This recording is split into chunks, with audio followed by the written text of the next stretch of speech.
Mga kababayan, ngayong araw po ng linggo, October 12 na po 2025, aalamin po natin kung may panibagong banta ng bagyo na mabubuo sa mga susunod po na mga araw at mga linggo. Aalamin din po natin ng weather system na nakakaapekto ngayon sa ilang bahagi ho ng ating bansa sa Luzon, Visayas at Mindanao. Meron din po tayong update sa mga lugar na posible po makaranas ng mga aftershocks dahil po sa mga nakaraang mga lindol. Aalamin po natin yung mga lugar na posibleng maapektuhan. Well, bago ho natin ipagpatuloy, please huwag niyo muna kakalimutan ho na i-like ang ating channel, ang ating update para tumaas po engagement natin at makaabot sa mga kababayan natin sa Luzon, Visayas, Mindanao ang update ho sa lagay ng ating panahon. Tara kabayan, kaibigan, samahan niyo ako, tingnan natin yung pinaka-latest na weather update. Sa ating pong live weather radar, actually good news po. Wala ho tayong minomonitor ngayon na kahit anong bagyo po sa loob ng ating Philippine Area of Responsibility, which is makikita po ninyo very clear po ang ating area. Pero meron pa rin tayong weather system na nakakaapekto sa ilang bahagi ho ng ating bansa. So mamaya na ho yung about sa lindol, no? Unahin muna natin yung lagay ho ng ating panahon. Magandang panahon naman ang mararanasan natin ngayon sa Metro Manila, Luzon, Visayas at Mindanao. So ito ho, meron po tayong tinatawag na forecast weather conditions. Sa area pa rin ho ng Palawan, dito ho, at Occidental Mindoro, patuloy ho yung mga mauulap na kalangitan yan, lalo na ho sa bandang maghapon o bandang pahapon na ho. Pero sa umaga, magiging maaliwalas naman ang ating panahon dahil wala naman tayong banta ng low pressure area or mga bagyo.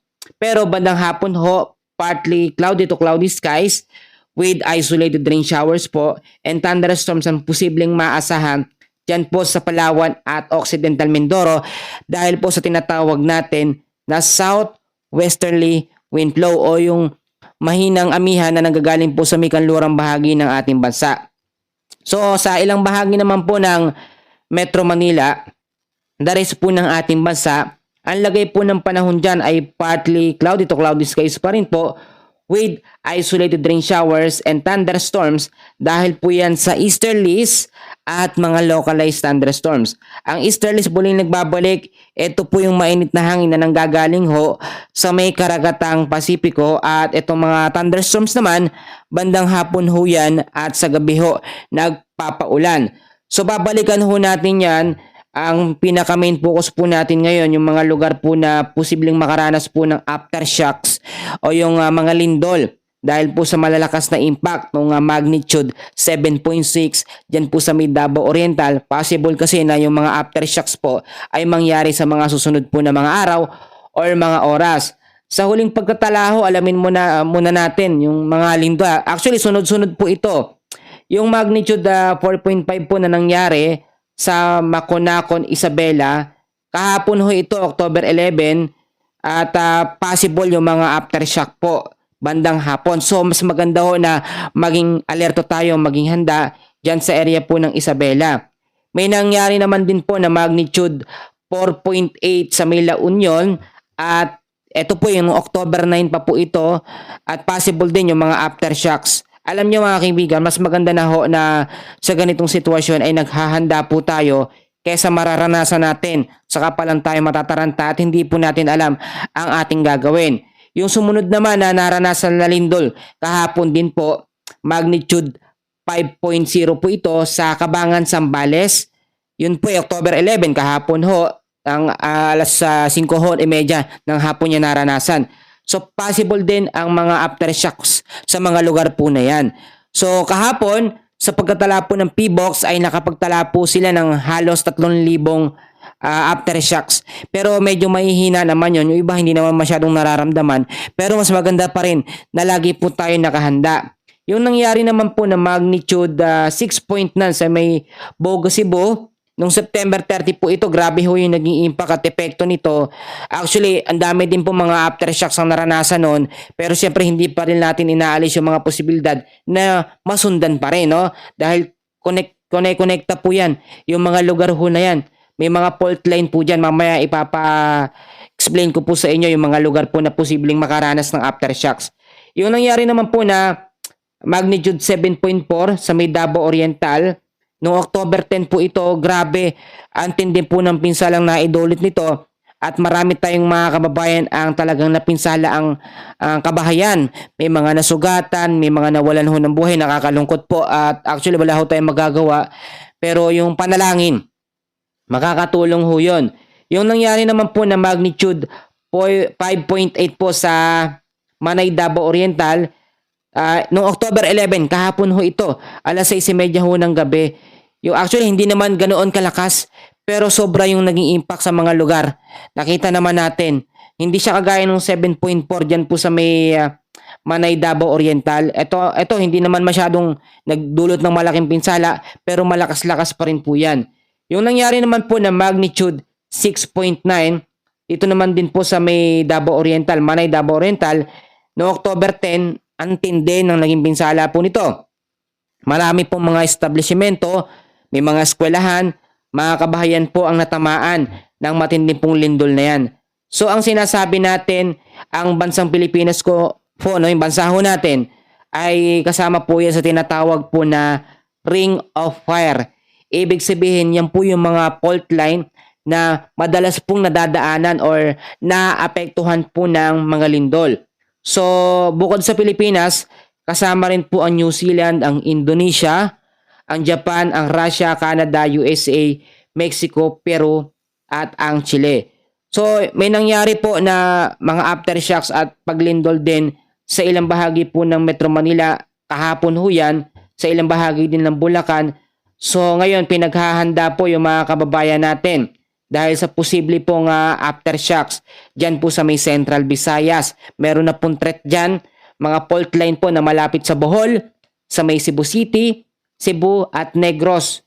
Yung mga lugar ho na yan at mag-ingat po, no? Dito naman po sa may bandang West Valley Fault at Manila Trench, ang nagbabanta naman po dyan ay yung mga aftershocks din po na medyo mahihina. Possible na makaranas po ang Metro Manila, ang Bataan, ang Central Luzon, ang Bulacan, Cavite, Rizal, Laguna, Quezon Province, Batangas, Zambales, at Ilocos Region. So patuloy ho tayong manalangin dahil wala naman pong imposible sa Diyos. Tutulungan niya ho tayo at iingatan tayo sa ganito pong mga sitwasyon. At pinag-iingat din po sa ilang fault ang Davao City, Davao Region, yung mga lugar po na yan sa posibleng mga aftershocks. At ang hirap po ngayon, alam nyo, marami tayong mga kababayan ang sobrang na-stress at hindi po nila alam ang kanilang gagawin. Pero ang the best na gawin natin sa ngayon ay manalangin po tayo. Ang dami din po naglalabasan ng mga fake news na yung the big one nga daw po hindi pa nangyayari at tatama po, no?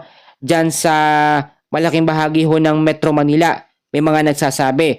Ipapaliwanag ko at i-explain ko ho sa inyo na ang the big one po na tinutukoy ay ang termino pong madalas na ginagamit para hutukuyin, no? Ito po, para putukuyin ang napakalakas ho na lindol na maaari pong umabot sa 7.2 pataas at posible pong magdulot ng malawakang pinsala at libo-libong pagkamatay sa oras po na mangyari yan at gumalaw po ang West Valley Fault.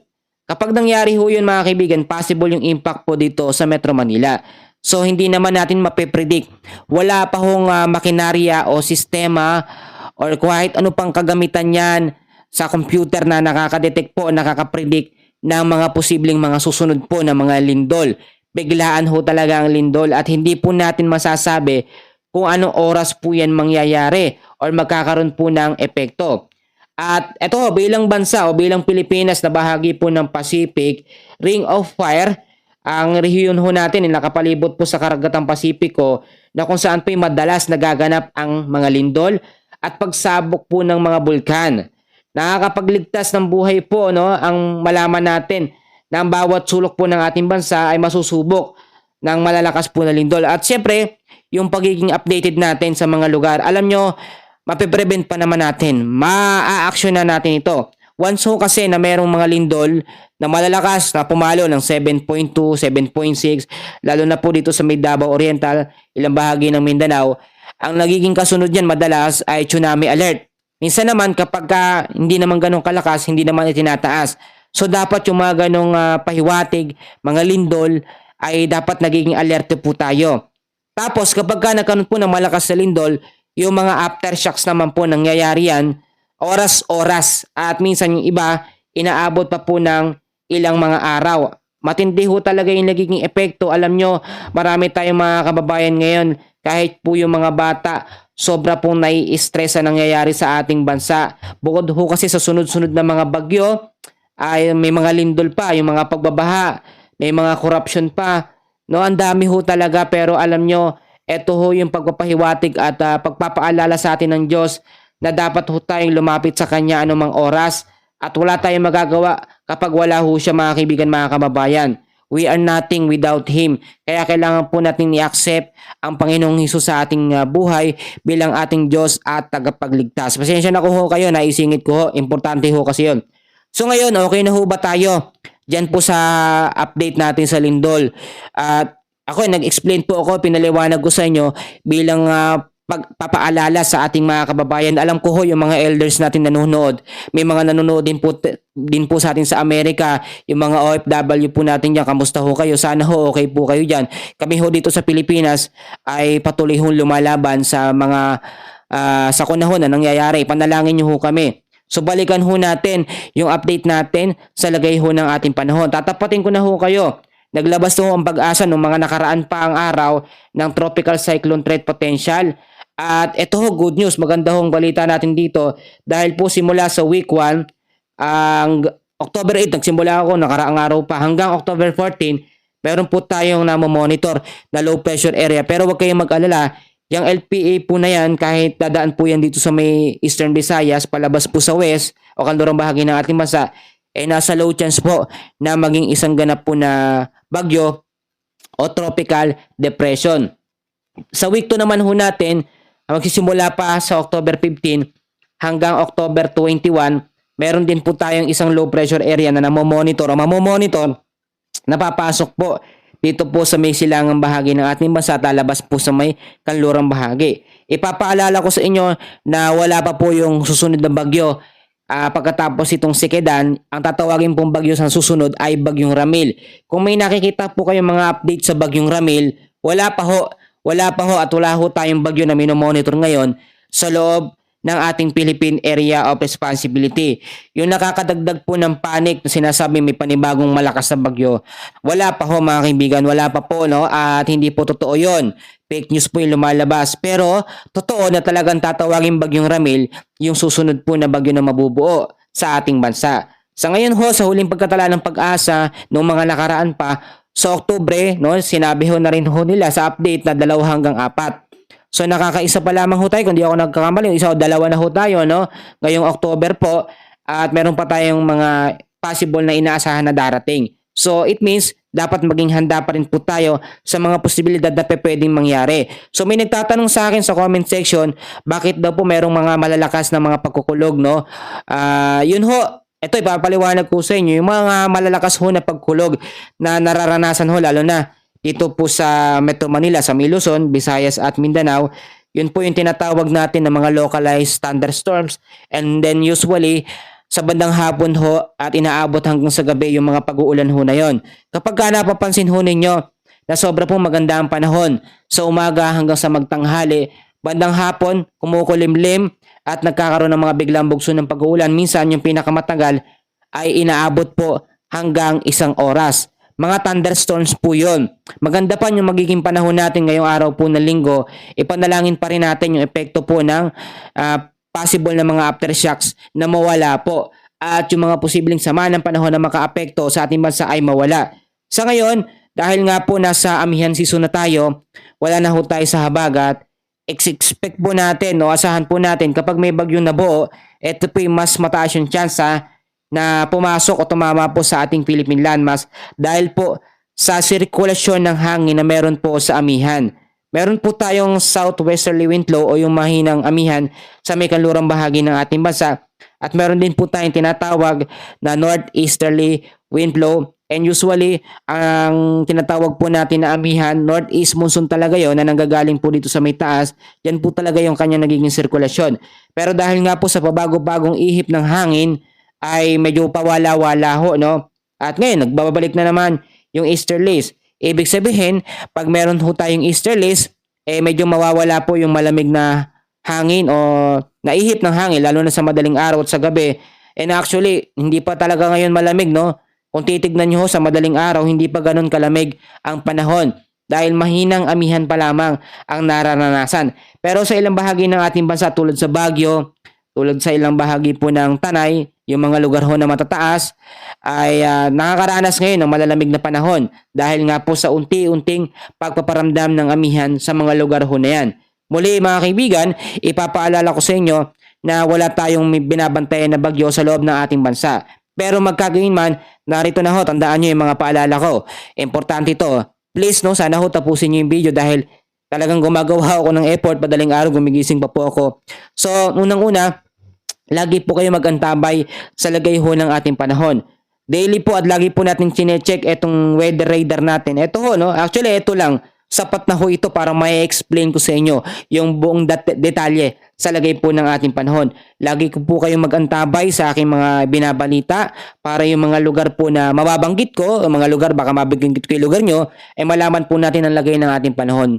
At ulitin ko, ang weather system natin, southwesterly wind flow, easterlies, at ito po mga localized thunderstorm. Yung mga pagkulog, yung tanong sa akin kahapon, no, sa hapon at sa gabi dahil yung sa thunderstorms. Yung pangalawang paalala ko, ngayon ho, may chance tayo na mag-asikaso, ayusin natin yung mga bahay natin, yung mga bubong, baka mamaya ho, yung mga light materials na gamit natin, hindi okay, ay mapinsala po kapag ka nagkaroon ng malalakas na mga pag-ulan o mga bagyo sa mga susunod po na mga linggo. At dahil nga po mga kaibigan, hindi pa rin tayo tapos sa tag-ulan, may na-expect pa rin tayo mga samaan ng panahon na posibleng mabuo sa mga susunod po na mga araw. Yung pangatlo naman natin, panatilihin po nating malinis ang ating kapaligiran, lalo na po sa malaking bahagi ho ng Metro Manila, dyan sa may Eastern Visayas at Mindanao dahil posible ang mga biglang pagbuhos ng mga pag-ulan dahil sa thunderstorm, lalo na ho sa hapon ho at sa gabi.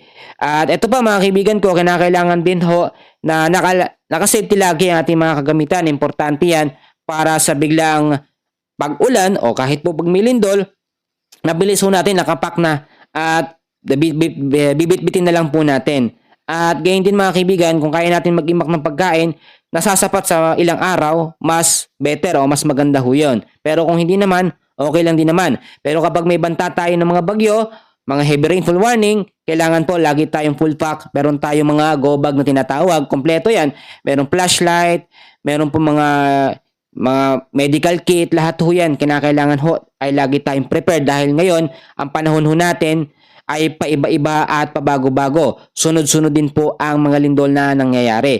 Mamaya explain ko sa inyo kung bakit ganyan po ang nangyayari sa ating bansa.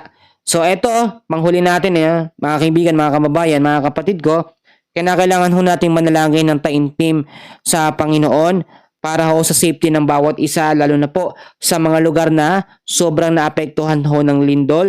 Diyan po sa may Davao region, nakita nyo naman sa may Davao Oriental, ilang bahagi ng Mindanao, yung mga lugar na yan, sobra ho talagang nakaranas ng malalakas ho na mga lindol. At bago ko ho tapusin yung update natin ngayon, ay muli magbabahagi ako ng Bible verse para ho sa mga hindi nakapakinig kahapon. So narito na po ang ating Bible verse of the day. Sa Awit chapter 121 verses 7 hanggang 8, mga kapatid, narito po ang sinasabi, ililigtas ka ng Panginoon sa lahat ng kapahamakan. Iingatan niya ang iyong buhay, babantayan ka niya sa iyong pag-alis at pagbalik, ngayon at magpakailanman. So, amen po sa pagkabasa sa salita ng ating Panginoon. So, very clear ho at napakalino ng pagkasabi sa salita ng ating Panginoon na ililigtas po tayo niya sa lahat po ng kapahamakan. So, syempre kasama dyan yung mga malalakas na bagyo, yung mga lindol na ating nararanasan.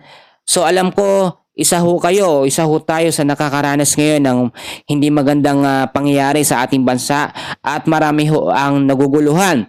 So kahit po yung mga kabataan ay nagkakaroon po sila ng tinatawag na panic attack, talagang sobra po sila naguguluhan. Pero yung mga tunay po na nakakaalam na talagang etong mga bagay na yan, signs po talaga na nalalapit na dumating ang ating Panginoong Hesus at kinakailangan po natin ng repentance, magsisi po sa ating mga kasalanan. Lahat ho tayo makasalanan at wala pong matuwid, no? Wala hong perpekto, lahat po tayo nagkamali. kailangan natin i-accept ang ating pagkakamali, no? At tanggapin natin bilang Diyos at tagapagligtas ang ating Panginoong Hesus at tayo po ay maliligtas. Alam nyo, sa kabila ng ganitong mga sitwasyon, may mga lindol, may mga bagyo, kinakailangan po natin ng matinding pananampalataya na kailangan natin magtiwala sa mga plano ng Panginoon po para sa atin. Alam ko yung iba sobrang nahihirapan, bukod ho kasi sa wala silang matirahan, wala ring makain, pero tulad nga ng aking sinasabi, kahit sang lugar ho kayo, baunin nyo ho itong Bible verse na aking sinabi sa Awit chapter 121 verse 7 hanggang 8. Ililigtas ka ng Panginoon sa lahat ng kapahamakan, iingatan niya ang iyong buhay, babantayan ka niya sa iyong pag-alis at pagbalik ngayon at magpakailanman.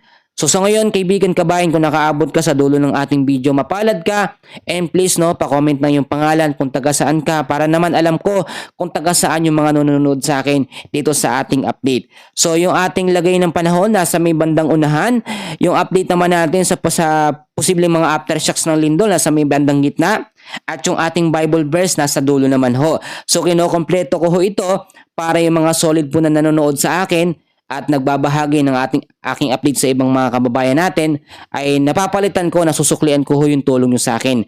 Maraming salamat and God bless po sa inyong lahat.